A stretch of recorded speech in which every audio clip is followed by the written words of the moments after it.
नमस्कार, बहुत स्वागत है आपका। आप देख रहे हैं क्रिकेट धमाका। आपके साथ मैं हूं ज्योत्सना पाटनी। आईपीएल से जुड़ी बड़ी खबर आपको बता दें जो आ रही है दुबई के मैदान से। सनराइजर्स हैदराबाद ने दिल्ली कैपिटल्स को 88 रनों से हरा दिया है। ये दिल्ली की लगातार तीसरी हार है। आज दिल्ली की ना गेंदबाजी चली और ना ही बल्लेबाजी। आज टॉस दिल्ली ने ही जीता था और सनराइजर्स को पहले बल्लेबाजी करने का न्योता दिया। सनराइजर्स हैदराबाद की शुरुआत बेहद अच्छी रही। डेविड वार्नर और रिद्धिमान साहा के बीच पहले विकेट के लिए 107 रन की साझेदारी हुई। वार्नर ने सिर्फ 34 गेंदों में 66 रन की पारी खेली, तो वहीं रिद्धिमान साहा ने 45 गेंदों में 87 रन बनाए। आखिरी ओवर की बात करें तो मनीष पांडे ने 44 रन आखिरी ओवरों में बनाए। सनराइजर्स हैदराबाद ने दिल्ली कैपिटल्स के सामने 220 रनों का बड़ा टारगेट रखा। दिल्ली की टीम जब टारगेट का पीछा करने उतरी तो शुरुआत खराब रही। शिखर धवन बिना खाता खोले पहली ही बॉल पर आउट हो गए। तो वहीं मार्कस स्टोइनिस की बात करें तो 5 ही रन इन्होंने बनाए। अजिंक्य रहाणे 26 रन बनाकर आउट हो गए। कप्तान श्रेयस अय्यर भी 7 रन बनाकर आउट हो गए। सनराइजर्स हैदराबाद के गेंदबाज राशिद खान ने अपने कोटे में 4 ओवर में सिर्फ 7 रन दिए और 3 विकेट भी लिए। यशपाल जी, एक बार फिर से दिल्ली का जो एक वक्त पर विजयी रथ लग रहा था वो रुक गया है। अब देखिए, मजे की बात देखिए इस T20 में कि जो मजबूत दावेदारी थी दिल्ली कैपिटल्स की, अब वो 2 अंकों के लिए तरस रही है। और मज़े की बात देखिए कि ऐसे मोड़ पर आके खड़ी हो गई है दिल्ली कैपिटल्स। अगले 2 मैच उन टीमों से खेले हैं कि जो सबसे मजबूत दावेदारी पेश हो रही है, आरसीबी और मुंबई इंडियंस। अब वो एक बार फिर से उनको प्रोफेशनल क्रिकेट खेलनी पड़ेगी। लेकिन मुझे हैरानी होती है सनराइजर्स की परफॉर्मेंस देखकर। T20 में दोस्तों अगर आप देखें, मैं आज मानने को तैयार हूं कि दिन अच्छा होना चाहिए, टीम कोई ख़राब नहीं होती। अगर आप मुझे यकीन नहीं होता ये वही टीम है जो किंग्स 11 के खिलाफ 100 पे 4 थी और 114 पर सिमट गई थी और आज 220 का लक्ष्य दिया उन्होंने। तो मुझे लगता है कि दिन अच्छा होना चाहिए, टीम कोई भी अच्छा करेगी। तो सनराइजर्स ने आज वो कमाल कर दिया। बिल्कुल, दिन अच्छा होना चाहिए, टीम कोई भी अच्छा खेल दिखा सकती है। वैभव, वहीं अगर हम बात दिल्ली की करें तो लगातार 3 ऐसी टीमों से दिल्ली मैच हारी है जो बॉटम में थी।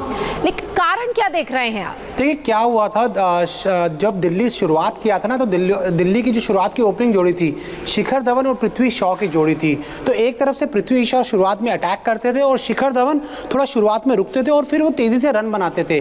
तो आज पृथ्वी शॉ को अपने शुरुआत में मौका दिया, उन्होंने 3-4 पारी अच्छी खेली और उन सभी मैचेस में आपको जीत मिली। लेकिन जैसे पृथ्वी शॉ के 2-3 मैच खराब हुए ना, तो जो मैनेजमेंट था दिल्ली का, उन्होंने पैनिक बटन दबाया, आपने पृथ्वी शॉ को बाहर किया और अजिंक्य रहाणे को टीम में लाए, जो कि खुद एक बहुत ही डिफेंसिव खिलाड़ी हैं। तो उनके टीम में आने से ना शिखर धवन की जो बैटिंग है आप बिल्कुल देख सकते हैं, पिछले मैच से काफ़ी ज़्यादा शिखर धवन, जो पिछले उससे 2 मैच पहले 2 शतक जड़कर आए थे, अब वही शिखर धवन पिछले 2 मैचेस में स्ट्रगल कर रहे हैं। तो जब आपकी जोड़ी अच्छी थी, पृथ्वी शॉ एक तरफ से अटैक करते थे, शिखर धवन शुरुआत में थोड़ा समय लेकर खेलते थे, तो जब आप शुरुआत में ही अजिंक्य रहाणे और शिखर धवन को भेज देंगे ना, तो थोड़ा सा प्रेशर शिखर धवन पे ज़्यादा आ जाता था। तो देखिए, हम इस आईपीएल में हमने ये देखा कि जिन भी टीमों ने थोड़ा अपनी जो प्लेइंग 11 में थोड़ा ज़्यादा कंफ्यूजन लाया ना, उससे उनको प्रॉब्लम हुई है। आज आपने क्या किया, आज आपने मार्कस स्टोइनिस को नंबर 3 पे भेज दिया।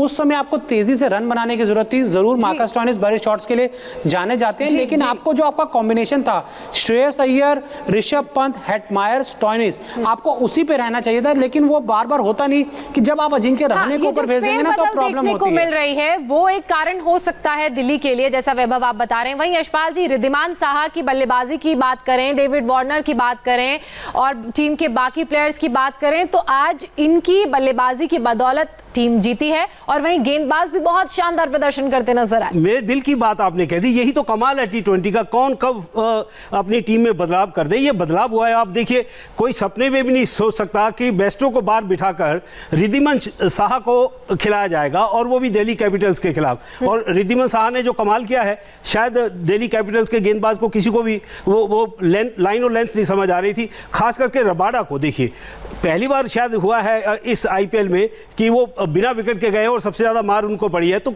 मैं वही कह रहा हूँ कि दिन होता है, जो टीम में अदला बदली होती है वो अपने परिस्थितियों के मुताबिक किया जाता है। लेकिन जो मौके पे चौका लगा दे, जो रिद्धिमान साहा ने किया, वही सिकंदर है। अब पॉइंट्स टेबल पर क्या देख रहे हैं वैभव? दिल्ली, हमें लगा था शायद आज प्लेऑफ के लिए क्वालिफाई कर लेगी, अब 2 मैच और बचे हैं। देखिए दोस्तों, तीन इस समय अब टीम है जो हम कहते हैं जो टॉप की तीन टीम है, उन तीनों के 14-14 पॉइंट्स हैं। उसके बाद अगर हम बात करें, किंग्स 11 पंजाब के 12 पॉइंट्स हैं, केकेआर के 12 पॉइंट्स हैं, और अब राजस्थान और सनराइजर हैदराबाद के भी 12 पॉइंट्स हो गए हैं। तो अब जो टेबल है ना, वो पूरी तरीके से ओपन हो चुका है। देखिए कल एक बहुत ही क्रूशियल मैच है आरसीबी और मुंबई इंडियंस के बीच में। इन दोनों में से जो भी टीम कल मुकाबला जीतेगी वो आईपीएल के प्लेऑफ में, आईपीएल 2020 के प्लेऑफ में जगह बनाने वाली पहली टीम बन जाएगी। लेकिन अब हमें इंतजार करना पड़ेगा कि दूसरे, तीसरे और चौथे नंबर की टीम कौन सी होंगी, क्योंकि जब दिल्ली अपने अगले जो मैचेस खेलेगी ना, उसमें आपको मिलेगी सामने आरसीबी और मुंबई इंडियंस, जिनका परफॉर्मेंस इस सीजन में काफी अच्छा रहा है। तो दिल्ली का परफॉर्मेंस आप जब पिछले 3 मैच लगातार हार जाते हैं ना, तो फिर आपका कॉन्फिडेंस काफी ज्यादा लो हो जाता है। और हमें यह भी नहीं भूलना चाहिए कि दिल्ली ने जो शुरुआत में कुछ मैचेस जीते थे ना, कुछ काफी क्लोज मैच जीता था। अगर हम पहला मुकाबला नहीं भूले हैं कि जिसमें आखिरी 3 गेंदों पर पंजाब को जीत के लिए 1 रन चाहिए था, वहां थोड़ी मयंक अग्रवाल से गलती हो गई थी, तो वो मैच भी दिल्ली जीत गई थी। तो दिल्ली कुछ क्लोज मैच जो हारते हुए ना जीतते हुए आई थी। तो अब जो थोड़ी सी ये टीम एक्सपोज हुई है, इनकी जो बैटिंग है ना वो एक्सपोज हो गई है। देखिए ऋषभ पंत इस समय थोड़ा सा स्ट्रगल कर रहे हैं, श्रेयस अय्यर के रन नहीं बन रहे हैं, पृथ्वी अजिंक्य रहाणे तो हम कह सकते हैं जब से उनको मौका मिला उन्होंने तब से कोई बड़ी पारी नहीं खेली। तो यहाँ थोड़े जो बल्लेबाज है वो लेट डाउन कर रहे हैं इस टीम को। यशपाल जी, मैं अगर अब दिल्ली की बात करूं तो आप क्या देख रहे हैं अगले 2 मुकाबले में? क्या दिल्ली प्लेऑफ में जगह बना पाएगी? चलिए एक टीम का तो कल पता चल ही जाएगा, लेकिन बड़े 2 मुकाबले हैं दिल्ली के लिए आगे। बनानी चाहिए। देखिए पीछे अच्छा करते आए हैं, अगर एक दिन खराब हो गया है तो इसका मतलब ये नहीं कि आप ये समझे कि हमारी टीम इतनी खराब हो गई। मैं टोकना चाहूंगी, एक दिन नहीं, लगातार तीसरा मैच ये टीम हारी है और बाकी भी हार रहे हैं। हाँ। अभी देखिए बड़ी मुश्किल से अब ये 14-14 पॉइंट पे है। अब ये तीनों में देखना है कि कौन दबाव ज्यादा सह सकता है। आरसीबी सह सकती है, या मुंबई इंडियंस जो चैंपियन की तरह खेल रही है वो सह सकती है, या फिर दिल्ली कैपिटल जो हम यंगिस्तान कहते हैं कि इनको अब ये दिखाना पड़ेगा कि हम यंगिस्तान हैं और हम भी वो दबाव सहन कर सकते हैं। ये अब दबाव का खेल हो गया है, क्योंकि यहां से कोई भी हारा तो उसके लिए बहुत बड़ी चुनौती हो जाएगी। मतलब टीम प्रेशर में है और प्रेशर में अगर परफॉर्मेंस अच्छी हुई तो दिल्ली की प्लेऑफ में जगह बन पाएगी। जोशना, हाँ। दबाव हमेशा रहता है अंतर्राष्ट्रीय स्तर पर। यह अंतर्राष्ट्रीय टूर्नामेंट है, जब आप मैदान पे उतरता है हर खिलाड़ी के ऊपर दबाव होता है। हाँ। दबाव आप कितना सहन कर सकते हो, दबाव को आप जिम्मेदारी में कैसे बदलते हो, ये मेरा अनुभव है। हाँ। दबाव को जिम्मेदारी में कैसे बदलते हो वो देखना बहुत जरूरी है। अब दिल्ली से ईज की उम्मीद की जा रही है ताकि दबाव में भी वो ईज दिखे और खेल अच्छा बाहर निकल कर आए। वैभव, ये तो दिल्ली की बात हो गई। हैदराबाद की अब बात करें तो हैदराबाद भी प्लेऑफ में जगह नहीं बना पाई है, क्या उसके लिए संभव हो पाएगा? देखिए बिल्कुल, अभी तक उनके भी जो समीकरण है वो खुले हुए। 12 मैच में आपके पास 10 पॉइंट हो चुके हैं। हाँ।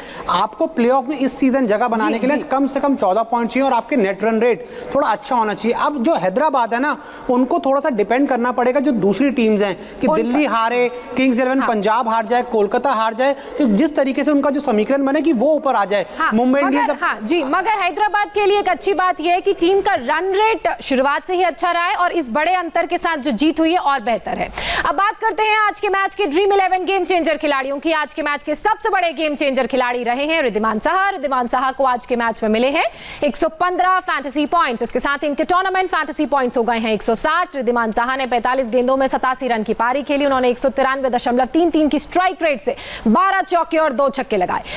आज के मैच के दूसरे गेम चेंजर खिलाड़ी रहे हैं डेविड वार्नर। वार्नर को आज के मैच में मिले हैं 106 फैंटेसी पॉइंट्स। इसके साथ ही इनके टूर्नामेंट फैंटेसी पॉइंट्स हो गए हैं 647। वार्नर ने 34 गेंदों में 66 रन की पारी खेली। उन्होंने 194.11 की स्ट्राइक रेट से रन बनाए, जिसमें 8 चौके 2 छक्के शामिल हैं। तीसरे गेम चेंजर खिलाड़ी भी सनराइजर्स हैदराबाद के बने हैं राशिद खान। राशिद को आज के मैच में मिले हैं 85 फैंटेसी पॉइंट्स। इसके साथ इनके टूर्नामेंट फैंटेसी पॉइंट्स हो गए हैं 566। राशिद ने अपने कोटे के 4 ओवर में 3 विकेट लिए। राशिद ने सिर्फ 1.75 की इकॉनमी से रन दिए। उन्होंने 24 गेंद फेंकी, जिसमें से 17 गेंदों पर कोई भी रन नहीं बना। आईपीएल करियर में राशिद की ये सर्वश्रेष्ठ गेंदबाजी है और यशपाल जी इसीलिए गेम चेंजर खिलाड़ी ये बने हैं। बिल्कुल, देखिए अगर आप रिद्धिमान साहा और वार्नर की बात करें, बहुत अच्छा खेला है, लेकिन मुझे लगता है जो टर्निंग पॉइंट हुआ है यही अंतर दोनों टीमों में देखा है। जो ट्रम्प कार्ड था सनराइजर्स का, राशिद, वो चला। उसने 3 विकेट भी लिए। जो ट्रम्प कार्ड था दिल्ली कैपिटल्स का, वो शुरुआत में नहीं कुछ कर पाया। ये शायद इसी आईपीएल में पहली बार हुआ है कि बिना विकेट के रबाडा गए हैं और उनको मार भी पड़ी है। मुझे लगा यही एक टर्निंग पॉइंट था। अगर शुरू में जो जैसे वो 2 विकेट निकाल देते थे रबाडा, तो शायद इतना बड़ा स्कोर नहीं बनता और वो इतनी बड़ी साझेदारी भी नहीं होती। तो मुझे लगा यही एक टर्निंग पॉइंट था सनराइजर्स की जीत का। टर्निंग पॉइंट था, ना सिर्फ जीत के लिए टर्निंग पॉइंट, बल्कि इनके आईपीएल करियर में भी बहुत शानदार प्रदर्शन, इसे कहें तो गलत नहीं होगा। बहरहाल क्रिकेट धमाका में फिलहाल बस इतना ही। यशपाल जी आपका बहुत शुक्रिया। वैभव इंडिया टीवी की क्रिकेट पिच से आप हमारे साथ जुड़े, आपका भी बहुत शुक्रिया। कल शाम 7 बजे फिर होगी आपसे मुलाकात। कल क्योंकि मुकाबला है मुंबई इंडियंस और रॉयल चैलेंजर्स बैंगलोर के बीच, और ये दावा जो है बहुत ही बड़ा और अहम है। प्लेऑफ की दौड़ वाले मुकाबले के साथ हम आपसे मुलाकात करेंगे। एक छोटे से ब्रेक के लिए रुक रहे हैं। ब्रेक के बाद देखिए मर्डर की एक दिल दहला देने वाली खबर।